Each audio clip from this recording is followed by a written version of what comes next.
టీటీడీలో పట్టు వస్త్రాల నకిలీ వ్యవహారంపై డిప్యూటీ సీఎం పవన్ కళ్యాణ్ స్పందించారు. పట్టు వస్త్రాల నకిలీ వ్యవహారం 3వ స్కామ్ అన్నారు. భక్తుల మనోభావాలను దెబ్బతీస్తే ఊరుకునే ప్రసక్తి లేదన్న పవన్ వీటి వెనుకున్న ఎవరిని వదిలిపెట్టమన్నారు. గత ప్రభుత్వంలో జరిగిన అవినీతిని ఒక్కొక్కటిగా బయటకు తీస్తున్నామని చెప్పారు. హిందువులు వారి మనోభావాలను దెబ్బతీసే విధంగా ఎలాంటి కార్యక్రమాలు చేసినా సహించేది లేదన్నారు Pawan.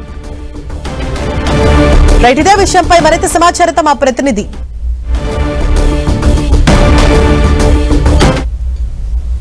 Out because there is a very strong TTD board is there and India government is there.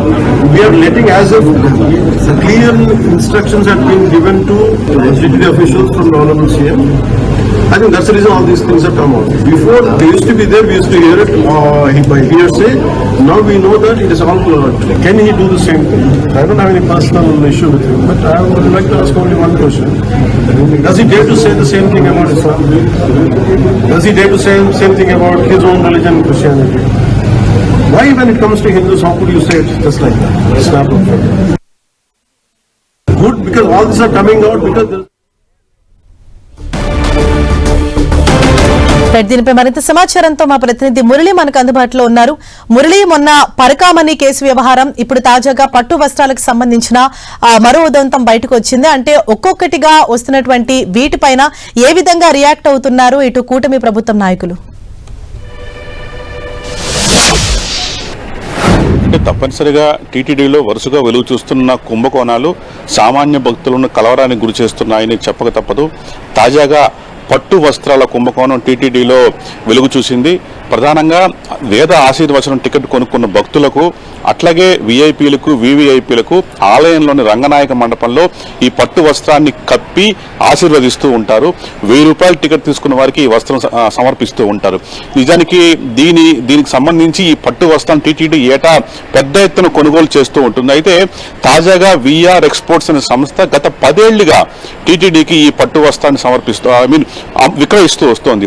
ఇందులో నిబంధన ఏంటంటే అత్యంత స్వచ్ఛమైన మల్బరీ పట్టుతో తయారైన వస్త్రాన్ని మాత్రమే నిబంధనల ప్రకారం టీటీడీకి విక్రయించాలి. అయితే గడిచిన 10 ఏళ్లుగా ఈ సంస్థ పట్టు కాకుండా పాలిస్టర్తో తయారైన వస్త్రాలను టీటీడీకి సరఫరా చేసి దారుణమైన మోసానికి పాల్పడినట్లుగా తాజాగా వెలుగు చూసింది. నిజానికి ఇటీవల కాలంలో ఇక్కడ ఏదైతే ఆ వస్త్రానికి అనుమానం వచ్చి ఆ వస్త్రం తాలూకు శాంపుల్స్ను నేరుగా బెంగళూరులో ఉన్న సెంట్రల్ సిల్క్ బోర్డ్ ల్యాబొరేటరీకి పంపించారు. అయితే అక్కడ రకరకాల పరీక్షలు చేసిన నేపథ్యంలో అసలు అందులో పట్టే లేదని, అందులో పాలిస్టర్ ఉందంటూ కూడా పూర్తి స్థాయిలో నివేదిక ద్వారా బట్టబయలేదు. దీంతో ఒక్కసారిగా టీటీడీ అధికారులు అవాక్కయ్యారు. ముందుగానే 10 ఏళ్ల పాటు ఈ వ్యవహారం నిర్విఘ్నంగా కొనసాగుతున్న పట్ల అందరిలో కూడా కొంత అయోమయం వ్యక్తమవుతోంది. అయితే ప్రధానంగా ఇప్పటికంటే సుమారు 21,000కు పైగా పట్టు వస్త్రాలను టీటీడీ గత 10 ఏళ్లలో కొనుగోలు చేసింది. ఈ లెక్కన దాదాపు 50 నుంచి 55 కోట్ల రూపాయల మేర భారీ కుంభకోణం ఈ పట్టు వస్త్రాల కొనుగోలులో చోటు చేసుకుంటుందని ప్రాథమికంగా అంచనా వేస్తున్నారు.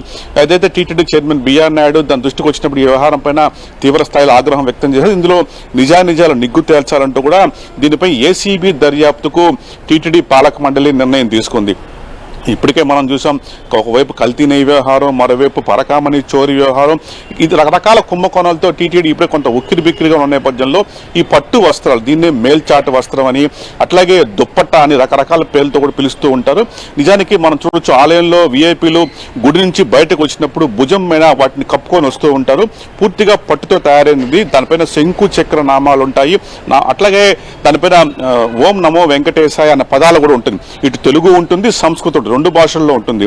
అది చాలా గొప్పగా ఫీల్ అవుతారు భక్తులు. ఆ పట్టు వస్త్రాన్ని ఆలయంలో అర్చకుల మీదుగా దాన్ని తీసుకోవడం, దాన్ని కప్పుకున్న తర్వాత అక్షింతలు వేయించుకొని ఆశీర్వాదం చేసుకోవడం అనేది గొప్ప అంశంగా భావిస్తున్నారు. ఈ నేపథ్యంలో అసలైన పట్టు వస్త్రం కాకుండా పాలిస్టర్ పట్టు వస్త్రాలను ఇంతకాలం టీటీడీకి దారుణంగా విక్రయించారు.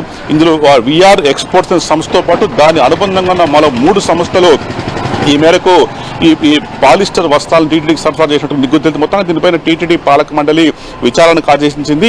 ఎవరైతే దీని వెనక ఎవరున్నారు, అప్పుడు కొనుగోలు దీనికి అనుమతి ఎవరు ఇచ్చారు, పర్చేస్ కమిటీలో ఎవరు మెంబర్లుగా ఉన్నారు, మొదట దీనికి ఎందుకు ల్యాబ్ ద్వారా ఇందులో పట్టు ఉందా లేదా, నిజానికి పట్టు ఉందా లేదా నిర్ధారించేందుకు రకరకాల పరీక్షలు ఉన్నాయి. అందులో నూలు యొక్క సామర్థ్యాన్ని, దాని నాణ్యతను పరిశీలించేందుకు చాలా మార్గాలు ఉన్నాయి. కానీ అవేవి నిర్వహించకుండా ఇంత తేలిగ్గా పాలిస్టర్ వస్త్రాలను ఎలా కొనుగోలు చేశారని చెప్పి కూడా ఒక్కసారిగా టీటీడీ పాలక మండలి అవాక్కైంది. దీనిపైన పూర్తి స్థాయిలో నివేదిక జరిపి బాధ్యులపైన చర్యలు తీసుకోవాలని కూడా ప్రస్తుతం టీటీడీ భావిస్తోంది. Harisha. Right, thank you Murali.